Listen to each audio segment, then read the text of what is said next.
Olá pessoal, tudo bem? Bem-vindos aqui ao primeiro vídeo do nosso canal. Hoje eu vou falar, basicamente esse canal eu criei para falar de 3 assuntos específicos. Sobre trazer informação para a fisioterapia pediátrica e pela enquete que nós fizemos no Instagram, o que foi mais votado foi caso clínico para iniciar, então eu trouxe um caso clínico para iniciar aqui os trabalhos no nosso canal. E esse primeiro caso clínico comentado é de uma situação muito corriqueira, na verdade, de um paciente muito comum para nós da fisioterapia pediátrica, que é o paciente neurológico com comprometimento respiratório. Eu vou ler o caso primeiro e vou ressaltar alguns pontos importantes para poder fazer o comentário em cima depois dos objetivos, das condutas e dos problemas que esses pacientes podem ter, tá? É uma criança de 20 meses, de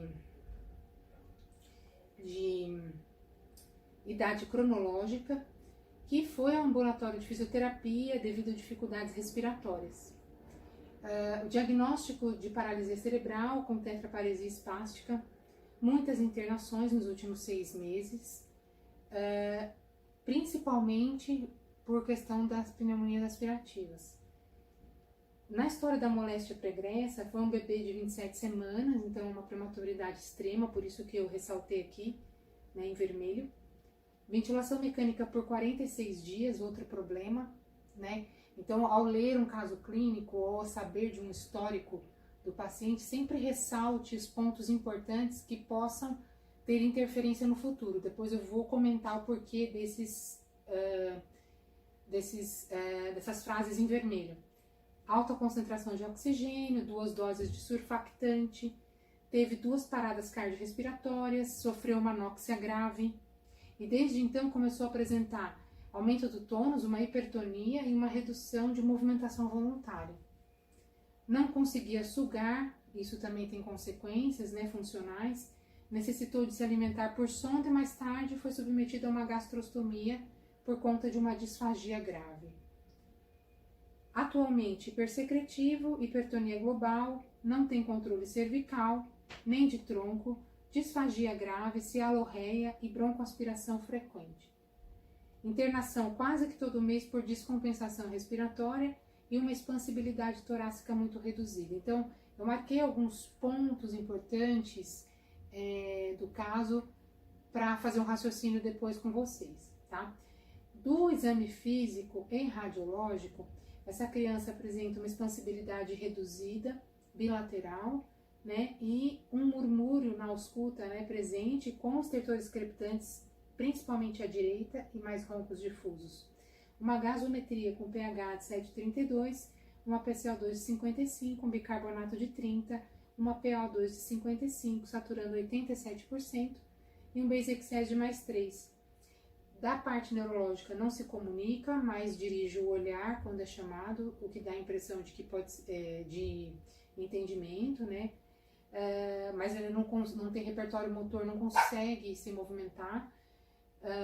Reflexo de tosse é bem reduzido, alimentação por gastrostomia e o raio-x de tórax mostrando essa imagem de uma pacificação aí homogênea em 2/3 do hemitórax direito. Bom, primeiro vamos tentar traçar uma relação, entre paralisia cerebral, que é o diagnóstico neuromotor dessa criança neurológico, e a função respiratória, porque por muito tempo imaginávamos que não podíamos melhorar mais a função respiratória dessa criança. E a literatura já vem mostrando que isso não é verdade, Durante muito tempo nós passamos pensando que essas crianças apenas têm que ser aspiradas e acopladas a uma ventilação não invasiva ou utilizar um tipo de pressão positiva e mais nada. Mas o que efetivamente a gente pode estar fazendo para melhorar a condição geral dessa criança tem um impacto melhor na qualidade de vida, Primeiro pensar que alterações de tônus, trofismo geram uma menor expansibilidade torácica, distúrbios de deglutição, acaba levando essa incoordenação orofaríngea leva a engasgos e aumento do risco de broncoaspiração, a questão do desalinhamento postural, a cifoescoliose com consequente prejuízo ventilatório. Muitas vezes a criança pode ter um nível de consciência mais reduzido, o que também leva a uma menor capacidade de proteção das vias aéreas. Comprometimento de função respiratória reduzida, principalmente a capacidade vital forçada e a pressão expiratória máxima, que leva a uma tosse ineficaz, contribuindo para a questão da pneumonia de repetição. Refluxo, vocês vão ver que o refluxo gastroesofágico é um sinal de maior gravidade e um preditor de risco de internação. Convulsões, rebaixamento ainda maior do nível de consciência, porque muitas vezes essa criança tem convulsões associadas. Apneias, o que pode levar à hipoxemia intermitente, e isso tudo acontecendo uma sobreposição de estados que vão prejudicar ainda mais o quadro respiratório desse paciente. Esse estudo de 2020 do Marpoli foi muito interessante, porque ele trouxe esse mapa mental, esse diagrama, mostrando que a doença respiratória na paralisia cerebral, né, ela tem várias interferências, né, várias interfaces. Observem que a escoliose, começando aqui da parte superior, né, um baixo controle de cabeça e pescoço e a disfagia leva a fraqueza, alteração de tônus, baixa coordenação, a desordem motora, e isso contribui para o processo patológico da paralisia cerebral, né? Outra coisa, a disfunção gastrointestinal, que pode estar associada à disfagia, refluxo, atraso no esvaziamento gástrico, constipação e a desnutrição, né? Também tem a ver com essa questão respiratória. Epilepsia, às vezes um overlap de asma, a desnutrição também, as medicações que essa criança precisa para controlar o quadro de epilepsia também levam ao aumento da aspiração e uma piora do quadro respiratório. Então existe uma série de fatores que interferem na função respiratória dessas crianças, tá? Seja pela questão motora, muscular e também da própria uso de medicamentos e sobreposição de outros estados. A gente vai ver que essa criança do caso é uma criança prematura extrema, que ficou muitos dias em ventilação mecânica. Então, além da questão neurológica, da anóxia cerebral, é uma criança com displasia broncopulmonar. Então, a gente tem aí uma sobreposição de estados que contribuem para a piora do quadro respiratório. E essa piora do quadro respiratório, muitas vezes, é o fator responsável por desfecho fatal e também por piora da qualidade de vida, por uma morbidade mais acentuada nessas crianças.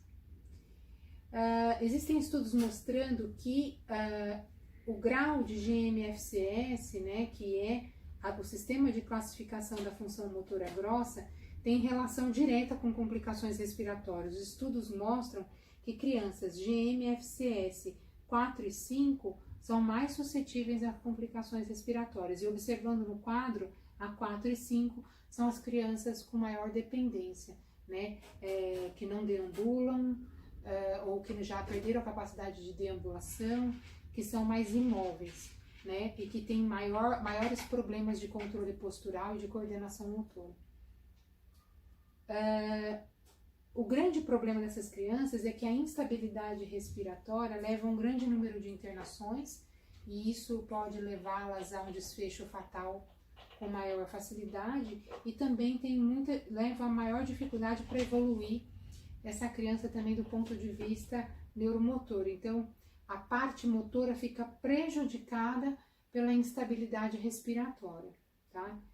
E existem vários fatores que predizem, por exemplo, causas de reinternação nessas crianças. Nesse estudo aqui de 2018, eles avaliaram esses preditores, né, para admissão hospitalar em crianças jovens com paralisia cerebral, e eles viram que disfagia, convulsões, tudo aquilo que já foi citado naquele diagrama do Marpoli, mostra sintomas respiratórios frequentes, doença de refluxo gastroesofágico, ronco noturno. Então, isso tem a ver com maior risco de hospitalização. Outra coisa, esses fatores, né, que são considerados de maior risco de internação, os autores classificam como potencialmente modificáveis ou preveníveis, né? Ou seja, se tiver um tratamento adequado para disfagia, controle da cialorreia, controle de convulsões, controle do refluxo e melhora do ronco noturno, isso tudo com certeza acaba reduzindo a necessidade de hospitalização. E doenças respiratórias que tem um diagnóstico presente, né, como se fossem antecedentes dessa criança, que isso sobrepõe ao quadro neurológico, né, também são responsáveis por aumentar o número de admissões hospitalares. Essa criança do caso clínico é uma criança displásica, então ela tem um fator respiratório já de base, o que acaba potencializando o risco dela de futuras reinternações.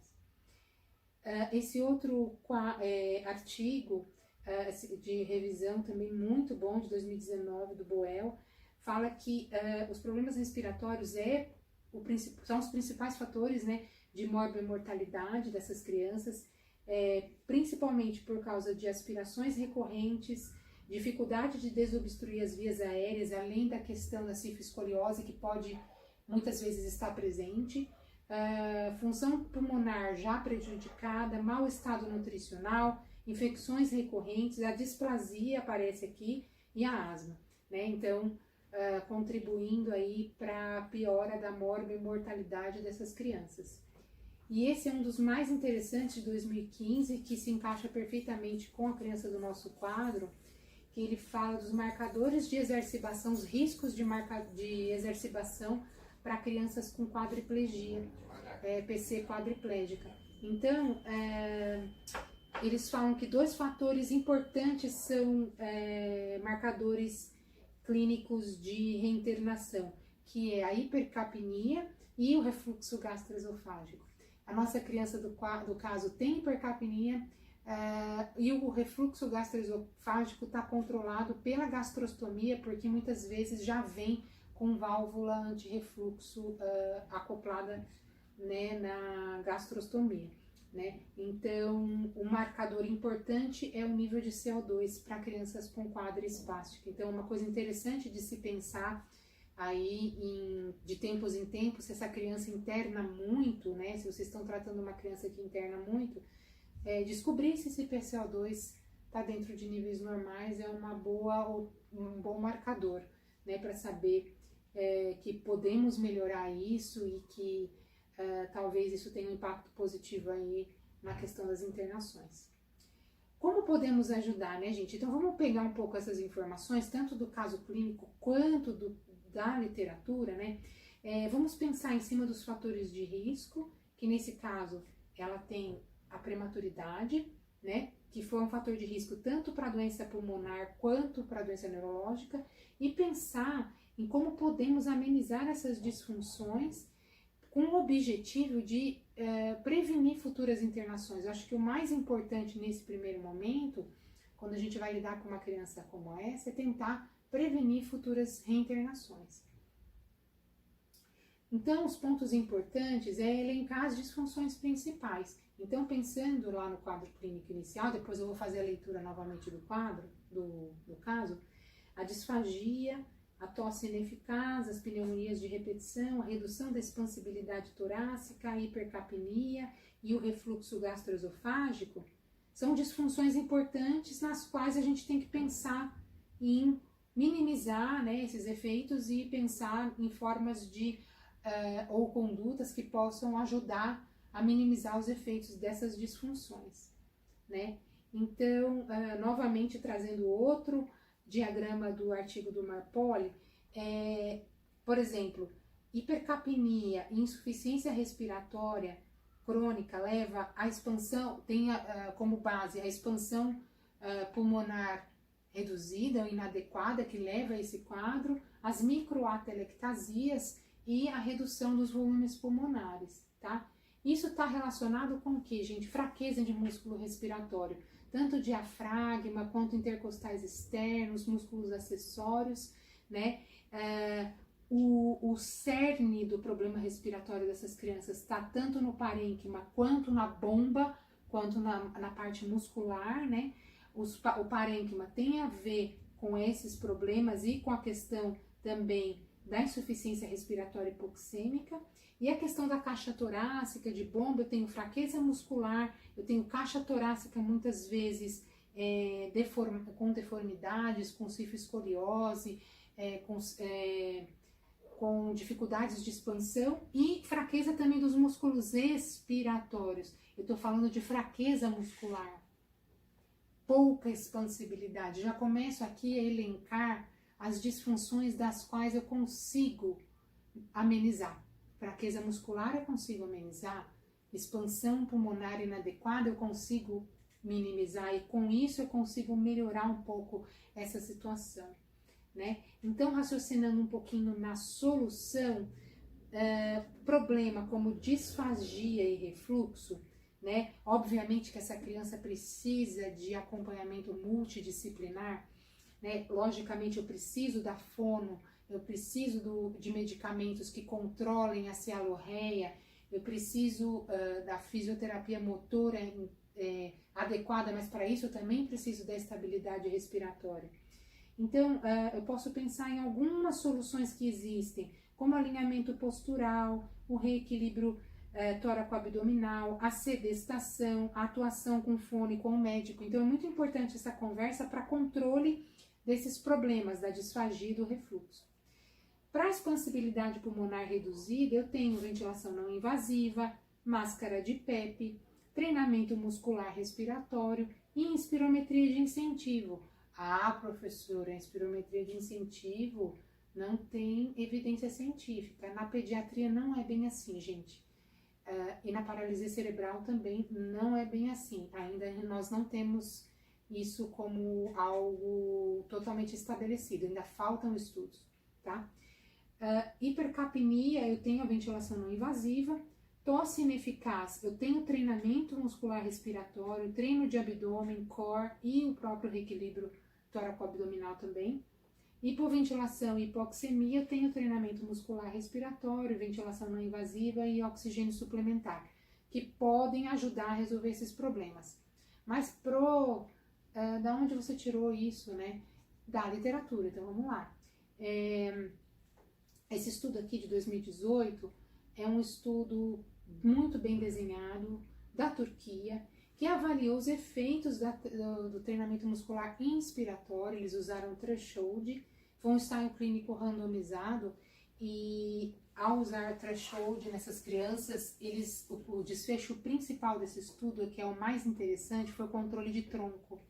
Eles avaliaram outras coisas, como força muscular respiratória, avaliaram função pulmonar, qualidade de vida e tal. Todos os desfechos tiveram melhora e o desfecho principal, que é controle de tronco, teve melhora, porque eles compararam um grupo que fez treinamento muscular inspiratório. O GMFCS era muito semelhante dos dois grupos, que é a classificação de função motora grossa, e mesmo assim, o grupo que recebeu treinamento muscular inspiratório mais a fisioterapia convencional, comparado com a fisioterapia convencional e um treinamento que eles falaram de Chan, o controle de tronco melhorou mais no grupo que teve o treinamento muscular inspiratório adicionado à fisioterapia convencional. Isso é muito interessante, que mostra essa interdependência, né? A musculatura respiratória, ela está inserida no tronco, né? O quanto é importante também pensar nessa musculatura como algo que potencializa a capacidade motora, e a capacidade motora também potencializando a capacidade respiratória, né? As duas coisas se interligam. Então esse estudo é muito legal, eu recomendo para leitura, tá? Depois eu coloco o DOI para vocês aí embaixo do vídeo. Então, os equipamentos que a gente tem para treinamento muscular respiratório hoje são o Power Brief e o Threshold, sendo que o Threshold, a carga é muito pequena e quase não está comercializando mais, Então eu aconselho usar o Power Brief. Ele tem várias cores, então o branco e o verde seriam os mais indicados para quem tem problemas muito graves de força muscular comprometida, tá? A remoção de secreções ela é importante, mas ela não muda desfecho, gente. E a gente ficou muito tempo somente pensando em aspirar essas crianças. Eu vejo como enxugar gelo, porque, óbvio, você precisa remover a secreção, mas a gente precisa fazer algo mais. Só remover a secreção através da aspiração não vai mudar o desfecho desse paciente. Né? Foi isso que esse estudo mostrou. Né? Eles usaram um equipamento específico aqui para remoção de secreções, mas só faziam remoção de secreção. E isso não gerou impacto em desfecho para esse paciente. Né? Não reduziu o número de internações, por exemplo, tá? E utilização de recursos de saúde. Esse, sem sombra de dúvidas, é o mais interessante de todos. Eles observaram redução na frequência de exacerbações em pacientes com paralisia cerebral utilizando máscara de PEP. Esse é o que chama mais atenção, é um artigo que foi publicado esse ano, em 2020. Eles trataram 21 pacientes com paralisia cerebral. Observe que aqui o azul é a frequência de internação dos 21 pacientes, tá? Tanto o azul quanto o laranja. E após instituir a máscara de PEP diariamente nesses pacientes, a frequência de internações cai consideravelmente, tá? Diminui bastante. É um recurso de baixo custo, se a gente for pensar. A gente consegue montar uma máscara de PEP com uma válvula de spring load por R$100 e poucos, é algo viável economicamente, com o benefício que ele pode estar gerando para esses pacientes. Então, é um artigo muito recente e que mostra aí uma tendência legal de melhora para esses pacientes com mudança de desfecho, tá? A espirometria de incentivo, né, gente? Aqui é um artigo de 2016, um estudo japonês. Obviamente que eles utilizaram a espirometria de incentivo em crianças com GMFCS de 1 a 3, que tinham condições de cooperar. E o interessante é que eles observaram uma melhora no tempo médio de fonação, além de melhorar a função pulmonar e pico de fluxo expiratório.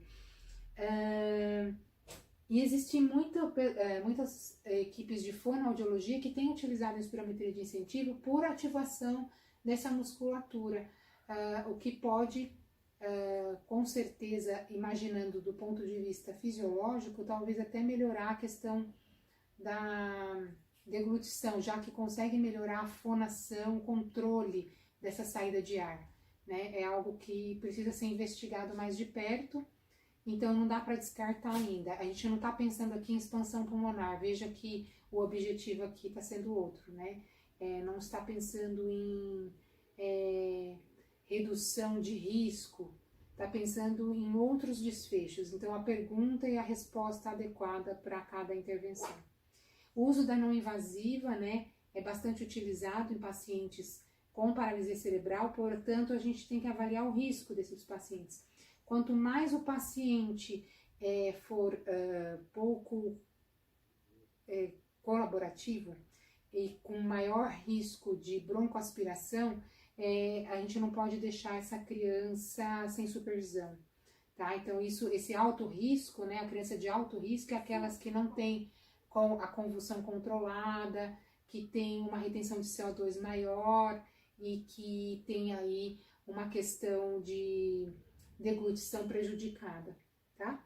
O posicionamento, gente, com certeza ele é fundamental, tanto para prevenir a questão das deformidades torácicas, o bom posturamento e alinhamento, isso facilita a deglutição e também a ventilação das áreas pulmonares. Então, sempre o posicionamento adequado ajuda bastante, tá? Voltando ao caso, então, elencando as questões iniciais que eu deixei em vermelho, o fato dele ser um prematuro de 27 semanas traz à tona aí a questão da broncodisplasia, ou seja, doença pulmonar crônica, né? Então eu tenho o que a gente chama de um overlap ou uma sobreposição de estados. Eu tenho menor expansibilidade torácica quando eu falo de hipertonia e redução da movimentação voluntária. Eu tenho desnutrição quando eu não tenho condições de sugar, disfagia grave e aí a necessidade da gastrostomia. E eu tenho pneumonias de repetição. Todos são situações que favorecem essa criança a internar muitas vezes, né? Pensando na questão da gasometria, tem retenção de gás carbônico, que é um marcador de internação e que chama atenção aí, que é algo que precisa ser resolvido. Então, pensando nesses problemas, gente, eu indicaria para essa criança, né, como objetivo, reduzir as agudizações, melhorar a ventilação e melhorar a troca gasosa, como principais objetivos. E indicaria a máscara de PEP ou EPAP, a ventilação não invasiva noturna ou até em alguns períodos durante o dia, as técnicas de remoção de secreção, obviamente, posturamento e alinhamento, equipe multidisciplinar e treinamento muscular respiratório. Ah, professora, mas ele não responde, pode ser feito por máscara, tá? E a medida da pressão expiratória máxima também dá para ser feito por máscara. Eu fiz um teste esses dias, é possível medir, ter uma noção da medida, e mesmo que eu não tenha, eu posso fazer com carga empírica? Posso, tá? Também através de máscara facial. E eu consigo fazer esse treinamento nessa criança, mesmo uma criança quadra, com pouco responsiva, pensar nessa possibilidade, tá? Concluindo, então, sempre avaliar cada criança, cada caso de forma minuciosa, o grau de participação, o grau de controle de convulsão, uma série de coisas, verificar o grau de participação, adequar as condutas a esse grau de colaboração, ficar atento às complicações e contraindicações, planejar esses objetivos e condutas tanto em curto quanto em longo prazo. Várias das terapias elencadas aqui têm evidências científicas e eu vejo que precisa de uma otimização, né? Uma maior utilização desses recursos e sempre conversar com a família sobre o que está sendo proposto para essa criança e com qual finalidade, isso em qualquer situação, né? É muito importante alinhar os objetivos, tanto da equipe quanto da família, né? Muito importante isso. E é isso, gente. Eu espero que vocês tenham gostado desse comentário aí de caso e volto em breve aí com comentários ou de questões, de provas ou também sobre escalas de avaliação, que é outro assunto que eu pretendo trazer aqui para o canal. Aqui está meu Instagram, sigam lá. E se vocês gostaram do vídeo, dá um like para mim, porque eu estou começando agora também, né? E vou precisar do apoio de vocês. Muito obrigada e até uma próxima.